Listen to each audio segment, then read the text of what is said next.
Because I want to show you that short thing, because it changed my life, and I think it can change your life too.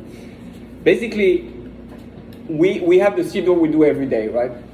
But the Siddur is a general standard prayer to connect to the spiritual. Can you try to send it, or we'll do it after? What? We'll do it here. Yeah. Won't get lost.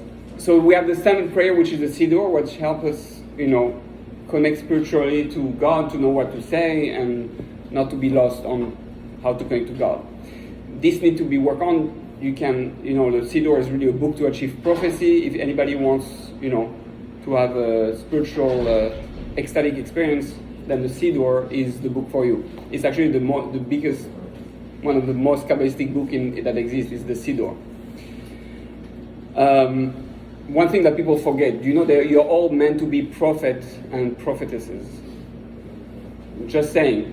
Just letting you know what's inside of you, what you're capable of. After, if you're interested, come talk to me. Okay. There used to be schools of prophecy. Millions of people. That was the Jewish training. Mamlechas Kohanim Goy Kadosh. We are supposed to be a nation that speaks to God, or at least on a very high level, be connected and have prophetic level, and then help humanity connect to God on their own, and knowing what they have to do in order to do that. So, okay. But before I go to pray, so there's a Gemara in Barachos 32a that said that before you go and ask Hashem something, you should prepare your prayer. You should organize do a seder for your prayer, which most of them explain that it means that it refers to Psuke de Zimra, that you are preparing, you're singing to God, it's like, I want to ask something to my wife, so I prepare nice songs, like, quand il me prend dans ses bras, qu'il me parle. So I made a nice French song, and then I can ask anything, But that's a bit the idea. I do the same thing with God. Actually, we do that with God every day, because we sing Psuke de Zimra, for those who really sing. Blah, blah, blah, blah, blah, blah, blah, blah. That's not singing, just saying. Okay. You sing? Of course. Rabbi, in French, all everything is singing? Or they actually the davening and everything is song? Well, most French Jews are Sephardi. Most Sephardi read out loud, but they don't always sing. So some have a tune, some don't. It depends. Still closer to the Ashkenazis. Yeah, that's that. Blah, blah, blah. You hear the beginning and last sentence, but we have great Carlebach minions. Let's say, you can't beat that. Okay, this is a big prayer. So what do I mean is that, okay, you pray from the Siddur of that, but we need to, every day is different. And we need to have a personal relationship with God. I'm not going to ask or speak with my wife with the same thing, exact same thing than yesterday. Meaning, yeah, sometimes we bring something, but why should I discuss about exactly the same thing as yesterday? Today, there are, something happened in Ashdod or, in Brooklyn, so that's the news of the day, and I discuss with her, right? But why we don't do that with God? Because he sees everything. What? He sees everything. Yeah, but internet sees everything, and my wife sees everything, but we want to have a discussion about it. What can we do about it? Right? There was remember when there was the flooding on Long Island? Where was it? Sandy, right? So, you can say, yeah, who cares? We're not there. Oh, Baruch Hashem. I was there. Okay, yeah. No, yeah, so you can have, I'm glad you survived, Baruch Hashem. And so there are people who, they heard the news and they did something about it. They went there, they went to help, they went, provide food or whatever. So I can be here and not care about the world, but that doesn't make me really a good Jew, you can say so. Why are you Jewish in the first place if you don't care about the rest of the world? The whole point of being Jewish is to care for the entire world.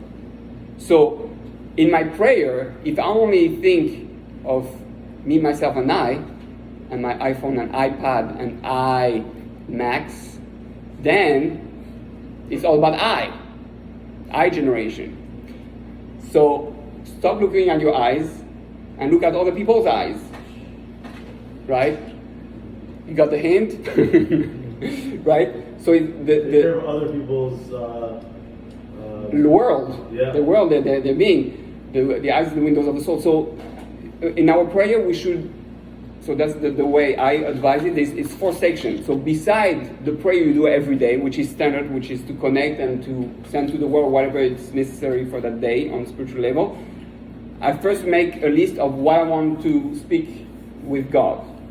Prayer for the Creator, or to the Creator. My personal, God, I just had a flat tire, I need to change my car, could you send me a little check, whatever.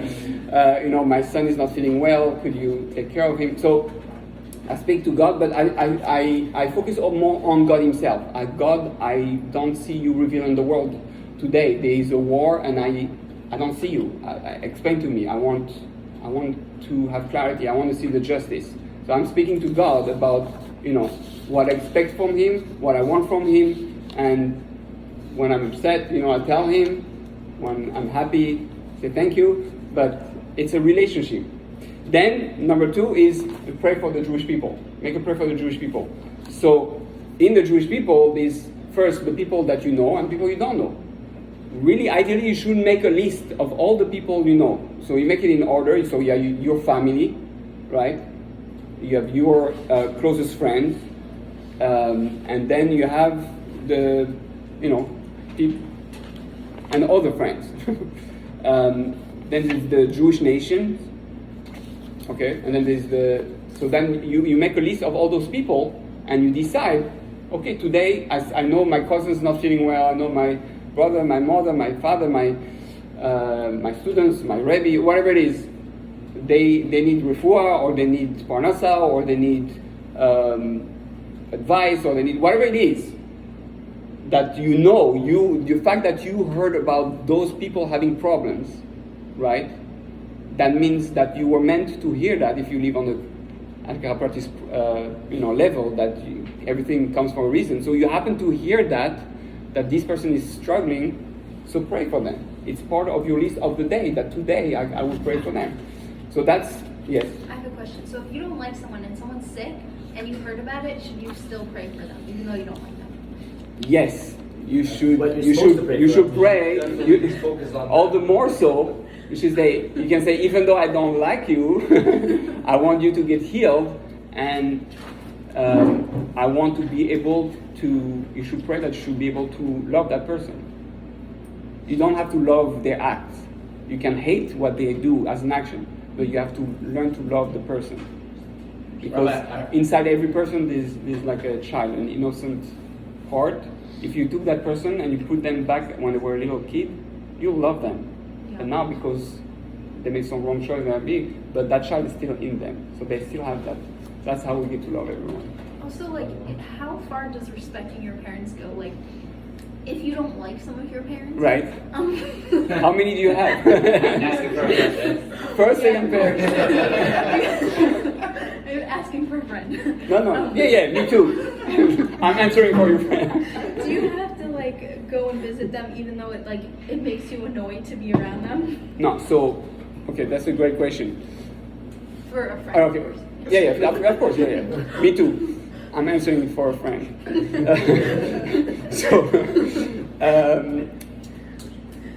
So if someone has abusive parents, actually someone asked me this week, if your parents are abusive, kivud avim only means that you shouldn't hurt them physically, and you should not curse or scream at them, insult them. That's your kivud avim. But you have no obligation to have a relationship with them as long as they're abusive. You don't need to do anything they do, and you're allowed to expect them to change before they can interact with you. That's if it's an abusive relationship. The parents have to respect their children too. It doesn't go one way. Someone doesn't respect and abuse you, you stay away and you wait till those people change. They want to communicate with me, we'll see. You change, you're gonna say I'm sorry, okay, then allow it. There's no kivud avim to stay in an abusive relationship. No, not at all. Same thing in a marriage, right? Okay, so if it's not an abusive relationship, if it's just that it's annoying and you don't like how they live their life, or they are constantly critical about being religious, being a woman, being a man, or whatever it is. They don't like or you don't like what they are. Then I would, if you're able to fix the relationship, meaning talk to them, then great. If you're capable of do that. If you don't think it's going to work, then it's better to be distant. It's better peace from afar than close at war, right?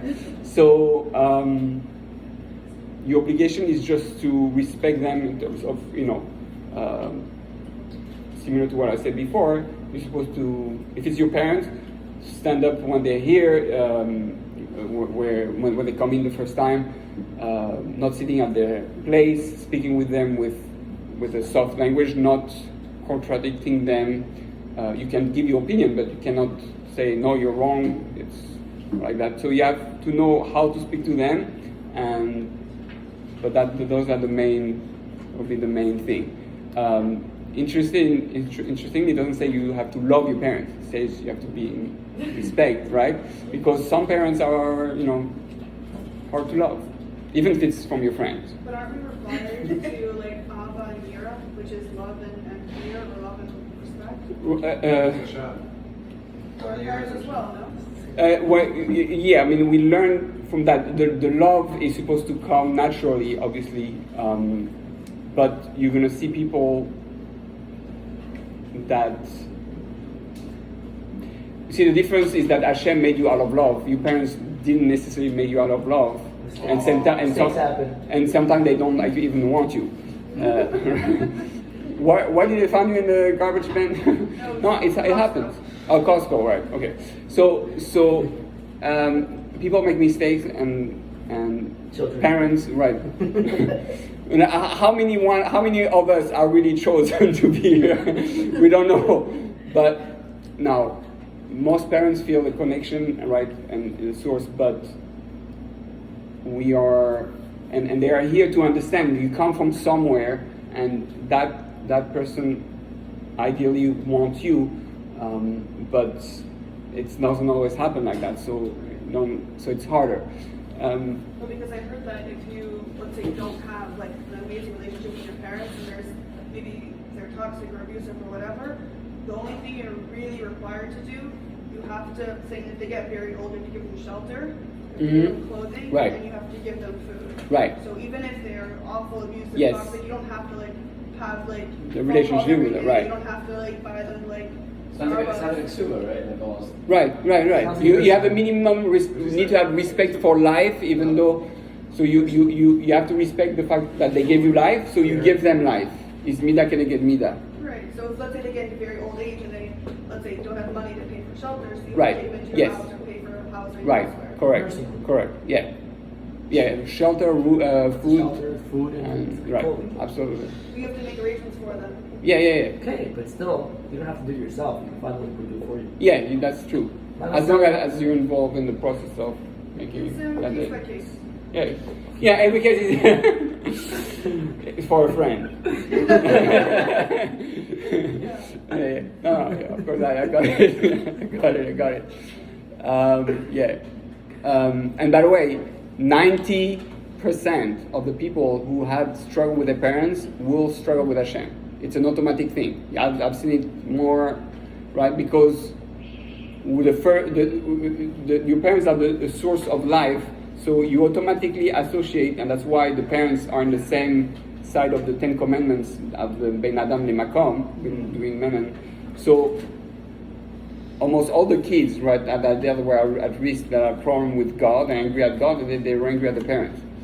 It's because we were associated. It's automatic, almost automatic. Because you're fighting with the source of life. Why did you give me that type of life? Why did this happen to me? Why do you do that to me? So it's your parents, it's God. It's the same thing, right? So if you meet somebody, Rabbi, was a problem with a Shema and his parents, would tell them work on your parents first. Not necessarily, because sometimes you cannot work on your parents. Wow. So you have to work on realizing that your parents actually, if they're supposed supposed to be role models, but they were not the proper role models, and that God is not. It's not same thing. It's not those parents. It's not like your parents. I came in a little late, so I don't know if anyone else mentioned it, but you're really nice guy. Oh, thank you. Yeah. No, nobody mentioned it. Thank you. Really complimentary. I noticed the contrast. Double collar shirt. Even though I'm colorblind. Yeah. Me too. That's it's helping me. Oh, and on your point, like you asked before about praying for people who you don't like. So I heard it's funny. I recently just heard that when you pray for someone or yourself, just the fact that you're praying to Hashem on behalf of someone, that makes you closer to Hashem. So actually, you have to be grateful for that person, even if you don't like them, that they are sick, that they give you a reason to pray to Hashem. So in a way, it's like You have to That's like it. them. Especially if you don't like they them. give you an opportunity to come closer to them and Hashem. That's true. Okay, so let's finish with that thing. I make a list, and this I encourage everyone to do it. It's a list basically of all the people you should pray for every day. That are it's not. It goes really very fast. What? Are you on top? No. Pray for me, guys. For my humility, not. No, you say for the destitute, for the converts, for the orphans and the widows and the abused, the depressed, the lost soul, the divorced, the sick, the singles, the elderly that are isolated. Orphans, did you have that? Yeah, or the three first, as always, the fourth top is, and that's in every Navi, every prophet, the destitute, people are really poor, have nothing, the Gerim, the converts, and widows.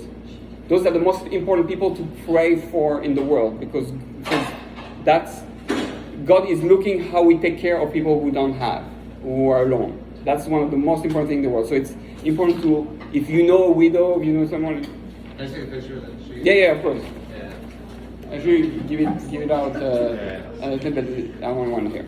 So that's, you prayed for people in general, and then this actually is part of pray for the world. The stage 3, after praying for your family and people around you, you pray for the world. Praying for the world means right now there's a war in Ukraine and Russia, right? I mean, Russia against Ukraine. Do you pray for the war in Ukraine? Wait, Rabbi, your colors are Ukraine. Only Ilya knows that. He's only Russian. Because you. I noticed it too. I'm from Moldova now. That's where I come from. Where we're being invaded now, so it's very personal. Okay. You're really from Moldova? Yeah. My grandmother's from Kishinev, from Moldova. What? My grandmother. Yeah, that's. Rabbi, You you're know. French from all the way. Well, yeah, I'm connected to Rabbi, where'd you get your beautiful skin from? windsurfing. From my windsurfing experience. Not Ukraine. Show yourself. Call it a happy I ending. I'm not flirting with the rabbi. I told you in France, we don't wear clothing. So okay. I was like, yeah. So, do you pray for Ukraine? I do. Baruch Hashem. I don't. So the question is, there are things happening in the world. There are people suffering. I don't think about it. No. It took me like when there was the thing in China, right? Like with the whole, who prayed for China? You know what's happening in China now, in Shanghai, all that. Yeah. People are being like isolated completely. They cannot, no food, no nothing. Who prays for them? We hear the news. We see things happening. Do I take part in that? Is that your world? He said, Bishvili Nivrei Olam. Every man is chayv to say that Bishvili Nivrei Olam. The world is created for me. How much do you believe in that? Is that something that is part of your world? Because we are the world, we are the children, right? So the idea is that we have to understand that as Jews, we are even more responsible than others for the world, and we can heal the world. Heal the world, make it a better place, right? This is all, he stole all those stuff from the Torah, that's why it's so popular. Anyway, the idea is that we need to be more involved. Our mind has to expand and to view ourselves as connected to the entire world.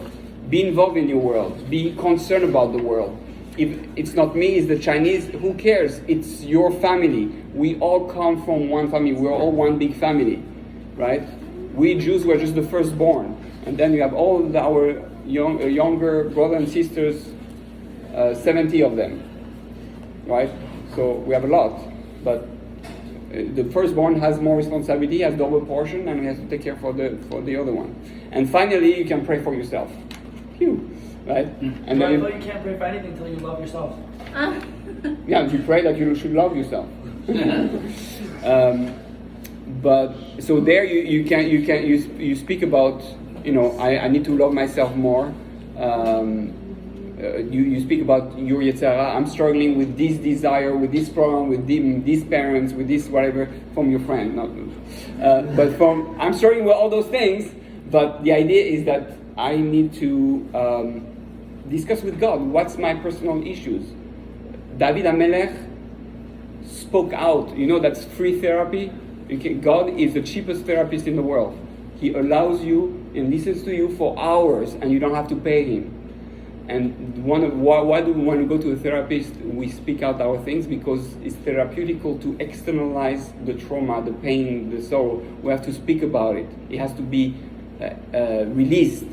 And if you don't release it by speaking, by talking to someone, it's going to stay in. So some people go to sport helps. You have to find things, sometimes music, so you have to sing. David HaMelech was singing and expressing the fact that his children wanted to kill him, and that his children raped his wives, and that they're trying to overthrow his kingdom. Like, he went through hell, right? Nobody believed he was a king. No, they thought he was a mamzer. All types of things. He went through crazy stuff. And what? We're all singing his songs, right? And we have to learn to externalize those things. And God said, tell me all your problems. I will heal you. Who is the Rofe Chole Amo Israel? Hashem. Baruch Ata Hashem, Rofe Chole Amo Israel. Hashem is here to heal us.